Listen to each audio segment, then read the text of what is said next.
দাদা বেঙ্গল ভয়েস দেখতে পাচ্ছি না কেন? না মানে কি মানে? আরে দাদা আপনি বুঝবার চেষ্টা করুন, দেখুন আমরা তো এতদিন ধরে বেঙ্গল ভয়েসে দেখে আসছি। আরে দাদা বেঙ্গল ভয়েস এখন বাংলার কণ্ঠ হয়ে গেছে। আচ্ছা। না, মানে বেঙ্গল ভয়েসে কিছু টেকনিক্যাল প্রবলেম আচ্ছা। আর তার জন্য আমরা শুরু করছি বাংলার কণ্ঠ। হ্যাঁ। আপনি এই বাংলার কণ্ঠে পাবেন একেবারে টাটকা রাজনৈতিক খবর, হ্যাঁ। বা যেসব অনুষ্ঠানগুলো আপনি বেঙ্গল ভয়েসে দেখতেন। হ্যাঁ। এই দেখুন দেখুন তাকিয়ে দেখুন, এই আপনি আপনার মোবাইলে বাংলার কণ্ঠ টাইপ করুন। আচ্ছা। বাংলার কণ্ঠ টাইপ করলেই বেঙ্গল ভয়েসে যা যা পেতেন পেয়ে যাবেন, বুঝেছেন? হ্যাঁ।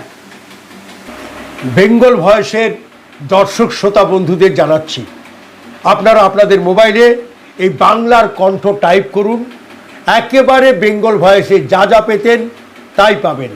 বেঙ্গল ভয়েস 24x7 যেমন আপনাদের পাশে ছিল, বাংলার